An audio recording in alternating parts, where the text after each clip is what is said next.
అనేది ఈ Tom Cooper అనే వ్యక్తికి ప్రపంచవ్యాప్తంగా చాలా సోర్సెస్ కూడా ఉంటాయి. ఎక్కడ ఏం జరుగుతుంది కొంచెం రహస్య ఇన్ఫర్మేషన్ కూడా తీసుకోగలుగుతాడు. ఆ టామ్ కోపర్ ఏమన్నాడు అంటే నేషనల్ ఛానల్కి ఇచ్చిన ఇంటర్వ్యూలో ఈ కిరాణా హిల్స్ దగ్గర చాలా ప్రమాదకరమైన స్థితిలోనే ఉంది, ముందు వెనుక ఉన్న భాగం పూర్తిగా ధ్వంసమైందని చెప్తున్నాడు. చూడండి ఒకసారి హెడ్ ఫోన్స్ పెట్టుకుని కనిపిస్తున్న ఆ టామ్ కోపర్ చెప్తున్నాడు నేషనల్ ఛానల్కి ఇచ్చిన ఇంటర్వ్యూలో.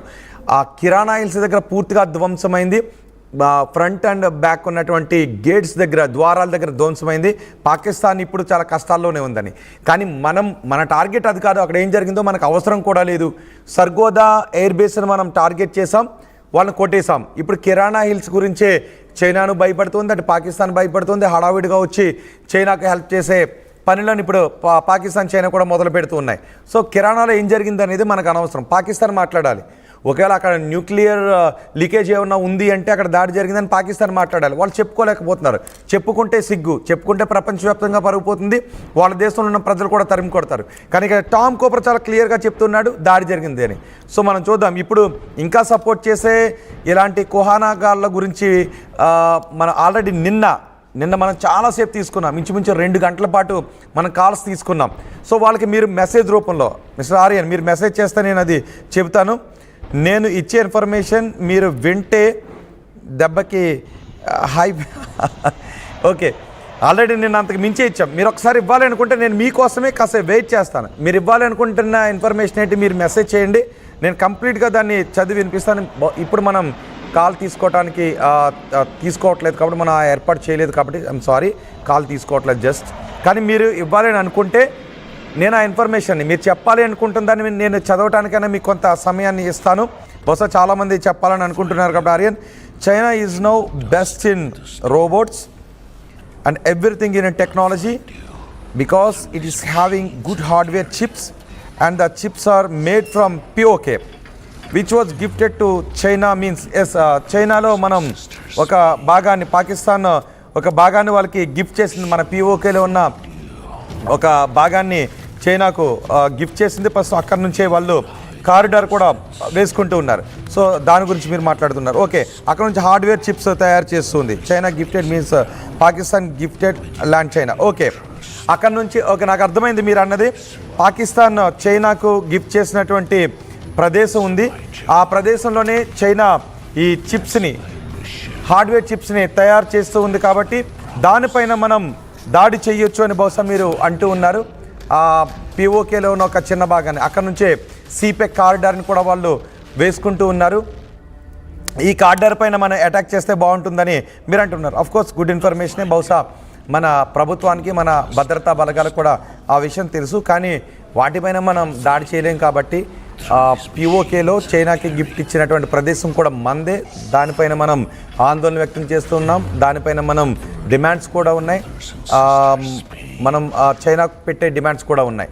కానీ మనం POKని స్వాధీనం చేసుకున్నప్పుడు ఇవన్నీ కూడా మన వశమే అవుతాయి. అందుకే చైనా కూడా భయపడుతుంది. POK భారత వశం అయితే CPEC. Okay, right. మధు కూడా లైవ్లో ఉన్నారు, నేను మధుతో కూడా మాట్లాడతాను. సో ఆర్యన్కి చెప్పాలనుకుంటున్నాను. సో అక్కడ నుంచి CPEC కారిడార్ కూడా వేస్తున్నారు కాబట్టి అది ఎక్కడ డిస్టర్బ్ అవుతుందోననే భయం ఇటు చైనాలో కూడా ఉంది. అందుకే బంగ్లాదేశ్లో వాళ్ళు ఒక ఎయిర్ బేస్ని నిర్మించాలని అనుకుంటున్నారు పాకిస్తాన్తో. కాబట్టి ఇప్పుడు మనం మాట్లాడుకోవాల్సింది ఏంటి అంటే మన ఆపరేషన్ సింధూర్ గ్రాండ్ సక్సెస్. మనం అనుకుంటున్న దానికంటే కూడా గ్రాండ్ సక్సెస్. కొన్ని కామెంట్స్ నేను జై హింద్ అంటున్నారు. Pakistan best in potato chips, వాళ్ళని తినమనండి. Pakistan best in potato chips అయితే వాళ్ళ ప్రస్తుతం ఆకలితో ఉన్నారు, వాళ్ళని తినమనండి ఎవరు కమెంట్ చేశారు. అఫ్కోర్స్ మీరు ఏ ఉద్దేశంతో, కొందూరు హరీష్. ఓకే అండి, బెస్ట్ ఇన్ పొటాటో చిప్స్ అంటే వాళ్ళు బహుశా దాంతోనే ఆకలి నింపుకోవాల్సి ఉంటుందేమో. సో ఈ 5% మంది, 2% మంది, 6% మంది ఎప్పుడు కూడా ఉంటూనే ఉంటారు. సో మనం వాళ్ళ గురించి మాట్లాడుకోవాల్సిన అవసరం లేదు.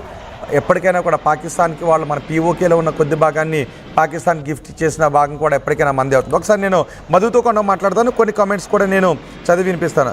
ఎస్ ఆర్యన్, మీ కన్సర్న్ నాకు అర్థమైంది, మీ ఉద్దేశం కూడా నాకు అర్థమైంది. ఆ చిప్స్ తయారు చేసే ఏరియా పైన మనం అంత అటాక్ చేయలేం కదా, అది దేశానికి సంబంధించిన, ప్రభుత్వానికి సంబంధించినటువంటి విషయం. సో అక్కడ ఏం చేస్తుంది చైనా అనే విషయం మన ప్రభుత్వం దగ్గర, మన ఆర్మీ దగ్గర, మన మిలిటరీ దగ్గర కూడా పక్కా సమాచారం ఉంటుంది ఖచ్చితంగా. ఓకే మధు, ఈ టామ్ కోపర్ చెప్పిన విషయాన్ని ఎలా చూడాలి? నిజంగా టామ్ కోపర్ చెప్పిన విషయం వింటే ఇది భారతీయులందరికీ కూడా ఒక రకమైన గుడ్ న్యూసే, రైట్? ఎగ్జాక్ట్లీ, నిజంగా టామ్ కూపర్ చాలా నీట్గా ఎక్స్ప్లెయిన్ చేస్తాను. అంటే పాక్ అణాయుధాలు దాచినటువంటి ప్లేస్ను కనీసం కాపాడుకోలేకపోయింది. ఎంత రక్షణ వ్యవస్థతో ఉండాల్సినటువంటి సిచ్యువేషన్ దాన్నే కాపాడుకోలేకపోయింది పాక్. భారత్ దాన్నే టార్గెట్ చేసింది. చాలా నిర్దిష్టంగా లోపలికి వెళ్ళేటువంటి దారులను ధ్వంసం చేసింది. ఇప్పుడున్న సిచ్యువేషన్లో పాక్ న్యూక్లియర్ వెపన్స్ని యాక్సెస్ చేసేటువంటి యాక్సెస్ పాకిస్తానే కోల్పోయింది. రీచ్ కాలేని పరిస్థితి, రిపేర్ చేయలేరు, రీచ్ కాలేరు, వాటిని యూజ్ చేయలేరు. పాకిస్తాన్ సిచ్యువేషన్ ఇది. నిజంగా వాటిని చాలా నిర్దిష్టమైనటువంటి పరిధిలో లోపలికి వెళ్ళే దారులను ధ్వంసం చేసినటువంటి పరిస్థితి ఉంది. ఒక రకంగా చెప్పాలంటే ఆపరేషన్ సింధూర్ పేరిట గేమ్ ఓవర్ చేసింది, గేమ్ ఎండ్ చేసింది భారత్. చాలా శత్రువు పై చేయి సాధించకుండా, ఎక్కడ కనీసం ఒక పేరు కూడా వినపడకుండా వాళ్ళని క్లోజ్ చేసినటువంటి గేమ్ ఓవర్ అయిపోయింది. ఒక రకంగా చెప్పాలంటే చర్చ జరుగుతూ ఉంది ప్రపంచవ్యాప్తంగా.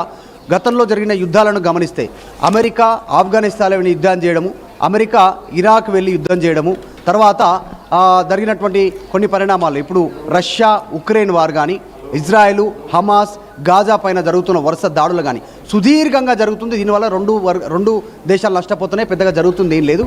ప్రస్తుతం నరేంద్ర మోదీ ఆపరేషన్ సింధూర్ పేరిట ఒక ఫార్మేట్ సెట్ చేస్తారు, వార్ ఫార్మేట్. రేపు ప్రపంచ దేశాలు నరేంద్ర మోడీ తీసుకున్నటువంటి వార్ ఫార్మేట్ని సిద్ధంగా ఫాలో అయ్యేటువంటి అవకాశం ఉంది. కేవలం 2-3 డేస్ లోపల గేమ్ ఓవర్. శత్రువును పూర్తిగా నిర్వీర్యం చేయడం, నిస్సహాయతకు గురి చేయడం, కొట్టేయడం పూర్తి స్థాయిలో వాళ్ళని అలాంటి ఫార్మేట్ సెట్ చేశారు. గతంలో ఎట్లయితే క్రికెట్ను ఎగ్జాంపుల్గా తీసుకుంటున్నారు, టెస్ట్ క్రికెట్ ఉండేది, తర్వాత day and night, day match వచ్చింది, వన్డే మ్యాచ్ వచ్చింది, తర్వాత 2020 వచ్చింది, ఇప్పుడు రీసెంట్గా 10-10 రావడానికి సిద్ధంగా ఉంది. అదే ఫార్మేట్ మొత్తం సంవత్సరం పాటు యుద్ధం చేయాల్సినటువంటి అవసరం లేదు. కరెక్ట్గా ప్లాన్ చేసి కొడితే శత్రువుని 2 నుంచి 3 రోజుల లోపలే నిర్వీర్యం చేయొచ్చు. అదే ఫార్మేట్ని నరేంద్ర మోడీ సెట్ చేశారు. రేపు ఫ్యూచర్లో ప్రపంచ దేశాలు తమ శత్రువులపైన దాడి చేయడానికి ఇదే భారత్ తీసుకున్న వార్ ఫార్మేట్ని ఎగ్జాంపుల్గా తీసుకునేటువంటి అవకాశం ఉంది. వాస్తవానికి చెప్పాలంటే ఇది వాళ్ళకొక స్టడీ చేయడానికి ఒక కొత్త స్టడీ కేస్ లాగా ఉండే అవకాశం ఉంది. Operation Sindoor success, Tom Cooper చెప్తుంది అదే. భారత్ తీసుకున్న నిర్ణయాలు అలాగే ఉన్నాయి, నిర్దిష్టంగా పిన్ పాయింట్ లెవెల్లో టార్గెట్ చేసినటువంటి. సో అందులో భాగంగానే వార్ ఫార్మేట్ సెట్ చేశారు ప్రధాని నరేంద్ర మోదీ ఆధ్వర్యంలో భారతదేశం ఆర్మీ. సో ఇదే ఫార్మేట్ని రేపు ప్రపంచ దేశాలు ఫాలో అయ్యే అవకాశం ఉంది. మొత్తానికి పట్టైన పాకిస్తాన్ ఆయుధ కర్మాగారాలు, అణు ఆయుధ కర్మాగారాన్ని ధ్వంసం చేసినటువంటి పరిస్థితి. వాళ్ళకు లోపలికి వెళ్ళడానికి యాక్సెస్ లేదు, రిపేర్ చేయడానికి అవకాశం లేదు, యూజ్ చేయడానికి కూడా సిచ్యువేషన్ లేదు.